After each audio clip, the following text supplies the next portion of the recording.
आज हम हैं राजकीय उच्च प्राथमिक विद्यालय जपायता में।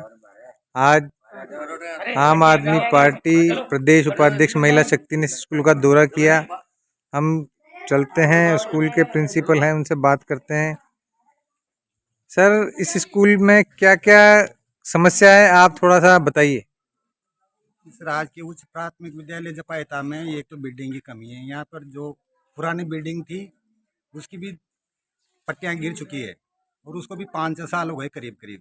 उसके भी 3-4 बार एसएमसी में प्रस्ताव लेके सीबीओ कार्यालय में पहुँचा दिए हैं और वहाँ से अगले साल वहाँ से उसको जमींदोज करवाने के आदेश भी आ चुके हैं।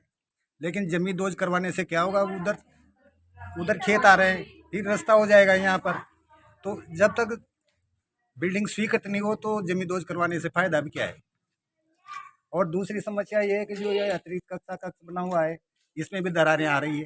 तो ये दूसरा कमरा है उसमें भी छत तो पूरी में टपक रही है। छत का काम तो पूरे विद्यालय में क्षतिग्रस्त है छत का।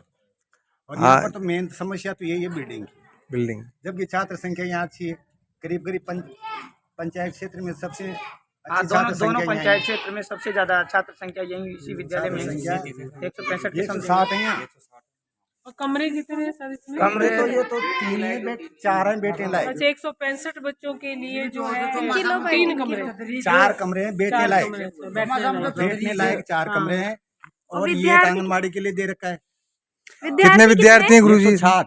162-63 समथिंग विद्यार्थी हैं, जिसमें कक्षा हमारे पास जो वर्तमान में उपलब्ध है ये सही पोजीशन में तो एक भी नहीं है। वैसे 2 कक्ष और 1 प्रधानाध्यापक कक्ष है मौजूद। बाकी जो नई बिल्डिंग बनी है वो भी शत विशत है। उसकी कई बार हमने लिखित रूप से जो हमारे प्रशासनिक जिस तरह का तरीका है हमारे शेड्यूल उसके अनुसार जो हमने यहाँ से डीडीओ को करके फिर सीबीओ को फॉरवर्ड करवाया है, कई बार कहा है उनको, लेकिन जो रेस्पॉन्स मिलना चाहिए वास्तविक रूप से वो रेस्पॉन्स नहीं मिल पा रहा है, जिससे बच्चों को भी कई प्रकार की आर्थिक दिक्कत सामने होती है। क्योंकि बरसात के दिनों में इनमें बच्चे जो बैठने की इनकी बहुत बड़ी व्यवस्था आती है। जितना भी कार्य होता है वो यहाँ के ग्रामीण जन सहयोग से होता है अधिकतर कार्य। और जो फंड है वो अधिकतर अभी तक एक मुक्त कभी आया नहीं है। और जो बिल्डिंग का नया फंड आया था वो आपके सामने बिल्डिंग है, वो बिल्कुल दूरी की जरूरत है, न बैठने के लायक। राजस्थान में कांग्रेस के राज में शिक्षा व्यवस्था का हाल बेहाल। 162 बच्चों का एडमिशन है स्कूल में, 3 कमरे हैं वो भी बारिश में टपकते हैं। ऐसे है मुख्यमंत्री अशोक गहलोत के राज में बूंदी जिले के सरकारी स्कूल। बूंदी 28 जनवरी। आज आम आदमी पार्टी राजस्थान की महिला शक्ति प्रदेश उपाध्यक्ष तारा पटियाल ने घाट का बराना के झपायता गांव के सरकारी स्कूल का दौरा किया। तारा पटियाल ने बताया कि स्कूल की बड़ी ही दयनीय हालत है। आजादी के 70 साल बाद भी हमारे बच्चों को अच्छी शिक्षा नहीं मिल पा रही है और बारी बारी से राजस्थान में बीजेपी कांग्रेस की सरकारें बनी हुई है, लेकिन किसानों और मजदूरों के बच्चों को पढ़ाने की बात हो या फिर उन्हें अच्छी शिक्षा देने की बात हो, किसी भी सरकार ने नहीं की। सरकार के शिक्षा मंत्री ने सरकारी स्कूलों का दौरा तक नहीं किया। यहाँ तक कि क्षेत्र की विधायक चंद्रकांता मेघवाल ने भी आज दिन तक अपने विधानसभा क्षेत्र के सरकारी स्कूल का दौरा नहीं किया, जबकि विधायक बीजेपी की है। स्कूल के टीचरों ने कई बार उच्च अधिकारियों को अवगत कराया कि स्कूल भवन की हालत बड़ी दयनीय है, लेकिन सरकार ने कोई बजट उपलब्ध नहीं कराया। किसान मजदूर के बच्चों को पढ़ाने की बात किसी भी मुख्यमंत्री ने नहीं की। कांग्रेस और बीजेपी की सरकारों के मंत्रियों और विधायकों ने हमारे बच्चों की शिक्षा की बात कभी उनके एजेंडे में शामिल तक नहीं किया है। देश के राजनीतिक इतिहास में आम आदमी पार्टी, जो कि देश की पहली पार्टी है, तारा पटियाल ने कहा कि आम आदमी पार्टी ही है जो कि अपने एजेंडे में आम आदमी के बच्चों को अच्छी शिक्षा देने की बात कर रही है। हम आम आदमी पार्टी कार्यकर्ता पूरी ईमानदारी से शिक्षा व्यवस्था में बदलाव और झपायता के स्कूल के लिए बजट आवंटन करने की मांग जिला प्रशासन के माध्यम से सरकार तक बात पहुंचाएंगे। साथ में बूंदी जिला सचिव राजेंद्र मीणा, विधानसभा अध्यक्ष लखन मीणा, विधानसभा सह प्रभारी ओम प्रकाश जी केवट, वार्ड पंच मोनू मेहरा, देव प्रकाश गुर्जर, रामचरण केवट एवं स्थानीय निवासी साथ रहे। यहाँ घाट के बराना का जो प्राथमिक विद्यालय है उसमें अब हम यहाँ खड़े हैं उसके प्रांगण में, तो उसकी हालत, एक बिल्डिंग तो बिल्कुल जर्जर हो चुकी है और उसमें तो बैठ भी नहीं सकते, छतें नहीं है और बिल्कुल ही ख़त्म है वो बिल्डिंग। तो यहाँ जो भी पदाधिकारी हैं उन्होंने कहा कि हमने आगे इसके लिए कोशिश की पर आज तक कोई एक्शन हुआ नहीं। तो सिर्फ 165 यहाँ पे बच्चों की जनसंख्या है। सब बता रहे हैं कि यहाँ पे आसपास के जो स्कूल है सबसे ज़्यादा यहाँ पे बच्चों की जनसंख्या है। और जो अभी का मतलब सिर्फ 3 रूम है यहाँ पे।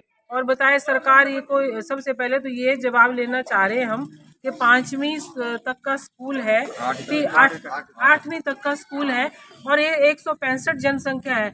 और टीचर फिर बोलते हैं जी टीचर पढ़ाते नहीं है, करते, वो कैसे मैनेज करेंगे बताइए ज़रा। सरकार से मैं ये पूछना चाहती हूँ कि 3 कमरे में 165 बच्चों की 1 से 8वीं तक के बच्चों की क्लासें कैसे चलेंगी? पहले तो सबसे पहला ये जवाब है।